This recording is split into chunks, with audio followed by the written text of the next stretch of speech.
बेटी की सतरंगी शादी। मालिक, बहुत रात हो गई है। अभी तक मनीषा बिटिया दफ्तर से घर नहीं आई। अरे डोंट वरी रामू, आ जाएगी। समझदार और पढ़ी लिखी लड़की है, ऊपर से अपने फौजी बाप की तरफ बहादुर भी है। तुम जाकर खाना लगाओ रामू, वो आती ही होगी। जी मालिक। मनीषा मनोहर की इकलौती बेटी थी। मनीषा की माँ का उसके बचपन में ही स्वर्गवास होने और मनोहर के फौजी होने के कारण मनोहर ने अपनी बेटी को बिल्कुल लड़कों के जैसा ही पाला था। उस दिन देर रात को मनीषा का इंतजार करते हुए मनोहर और उसका नौकर रामू बात कर ही रहे थे कि मनीषा अपनी कार में ऑफिस से घर आती है। अरे रामू काका, बड़ी भूख लग रही है, जल्दी से खाना लगा दो। और कल मेरे कुछ खास क्लाइंट्स घर पर लंच के लिए भी आ रहे हैं, तो कुछ अच्छा सा बना देना। और बताओ मनीषा बेटा, ऑफिस का काम कैसा चल रहा है? एकदम जबरदस्त चल रहा है पापा। इनफैक्ट कल की प्रेजेंटेशन में तो मैंने 2 करोड़ की डील फाइनल कर दी और अगले हफ्ते हमारी कंपनी नया प्रोडक्ट लॉन्च करने वाली है। पता है पापा, मुझे इसका हेड बनाया जा रहा है। अरे वो ये हुई ना मेरी शेर बेटे वाली बात। वेरी गुड बेटा। रामू उस घर में पिछले 28 साल से नौकरी कर रहा था, तो वो घर के सदस्य जैसा ही था। रामू मनीषा को चिढ़ाते हुए कहता है, मनीषा बिटिया, आप कल बाजार से थोड़ी सब्जियां लेकर आओगी? कल तो आपके दफ्तर की छुट्टी भी है। काका, मैं आपको अपना मोबाइल दे देती हूँ, आप ऑनलाइन सब्जियाँ मंगवा लेना, मैं पेमेंट कर दूंगी। वो क्या है कि मुझे घर के कामों से थोड़ी एलर्जी है।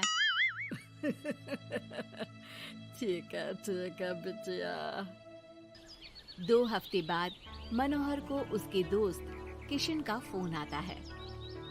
अरे मनोहर, हमारी मनीषा बेटी के लिए एक बहुत अच्छा रिश्ता आया है। लड़का इंजीनियर है दुबई में। तू कहे तो बात आगे बढ़ाऊं? हाँ, रिश्ते की बात तो आगे बढ़ा ही सकते हैं, लेकिन लड़के वालों की कुछ शर्तें भी तो होंगी ना, मतबला, लेन देन वगैरह। अरे यार, लेन देन जैसी तो कोई शर्त नहीं है उनकी। बस लड़की पढ़ी लिखी और घरेलू होनी चाहिए, जो कि यहाँ इंडिया में अपने सास ससुर की सेवा करे और घर संभाल सके। अरे यार किशन, तू तो मनीषा को जानता ही है। पढ़ी लिखी और जिम्मेदार तो है वो, लेकिन घर के नहीं बाहर के कामों में मुझे नहीं लगता कि वो मानेगी। लेकिन फिर भी मैं उसे पूछ के बताता हूँ तुझे। मनोहर अपनी बेटी से उसके लिए आए रिश्ते की बात करता है और उसे लड़के वालों की शर्त के बारे में भी बताता है, जिस पर मनीषा कहती है, पापा आप तो जानते हैं ना कि मुझे घर के कामों में कोई इंटरेस्ट नहीं है और आपने मुझे पढ़ा लिखा के अपने पैरों पे खड़ा होना सिखाया। क्या इस दिन के लिए कि एक दिन मैं शादी करके किसी का घर संभालूं? ना, मुझे नहीं करनी शादी वादी, आप मना कर दो उन्हें। इतना कहकर मनीषा घर से बाहर चली जाती है। रास्ते में उसे उसकी फ्रेंड का फोन आता है, जो उसे बाकी फ्रेंड्स के साथ एक रेस्टोरेंट में बुलाती है। मनीषा जाना तो नहीं चाहती थी, लेकिन उस रिश्ते की बात से हुए खराब मूड को बदलने के लिए वो चली जाती है। मनीषा और उसके दोस्त एक टेबल पर बैठे होते हैं कि उसकी नजर उसी रेस्टोरेंट में गिटार बजा रहे एक लड़के पर पड़ती है, जो मनीषा की फेवरेट धुन बजा रहा होता है। मनीषा झट से सारी बातें भूलकर उस गिटार की धुन में खो जाती है। थोड़ी देर बाद सब उस लड़के की परफॉर्मेंस पर तालियां बजाते हैं, तो मनीषा भी स्माइल करके तालियां बजाने लगती है। उसी शाम जब मनीषा घर जा रही होती है, तो उसे वही लड़का दिखता है जो रेस्टोरेंट में गिटार बजा रहा था। वो अपनी गाड़ी रोक कर उससे पूछती है कि हाय, तुम वही हो ना जो थोड़ी देर पहले रेस्टोरेंट में गिटार बजा रहे थे? I am so impressed with your talent. Actually वो मेरी फेवरेट धुन थी। जी थैंक यू। ये मेरा शौक भी है और इससे मेरी थोड़ी बहुत गुजारे लायक कमाई भी हो जाती है। अच्छा, और क्या करते हो? जी मैं कॉफी बहुत अच्छी बनाता हूँ। और कॉफी के अलावा भी बहुत कुछ। एक्चुअली मुझे खाना बनाने का बहुत शौक है और खाली समय में या तो मैं गिटार बजाता हूँ या फिर कुकिंग करता हूँ। इसी तरह बहुत देर तक बातें करते करते दोनों एक दूसरे को अपना नंबर देते हैं और फिर धीरे धीरे पहले उनके बीच गहरी दोस्ती और फिर प्यार हो जाता है। फिर एक समय आता है जब दोनों शादी करने का फैसला करते हैं। मनीषा अपने पापा को गौतम के बारे में सब बताती है। मनोहर को गौतम बहुत अच्छा तो नहीं लगता, लेकिन अपनी इकलौती बेटी की खुशी के लिए वो हाँ कह देते हैं। दोनों की शादी हो जाती है। और एक दिन, अरे गौतम बेटा, क्या बात है, बहू रानी तो आते ही दफ्तर जाने लगी। सुबह जाती है, देर रात को आती है, और तू घर पे रहता है, तो घर भी तुझे ही तो संभालना पड़ता होगा ना अभी। जी आंटी जी, वो मेरा काम कुछ कम ही चल रहा है और घर चलाने के लिए किसी को तो दफ्तर जाना ही पड़ेगा ना, तो मनीषा ही चली जाती है और मैं घर पे रहकर सारा दिन करूँगा क्या, तो घर ही संभाल लेता हूँ। हाँ बेटा, कह तो तू सही रहा है, लेकिन समाज को क्या कहेगा? समाज के भी कुछ नियम कायदे होते हैं, लेकिन यहाँ तो उल्टी ही गंगा बह रही है। अच्छा, मैं तो चलती हूँ बेटा।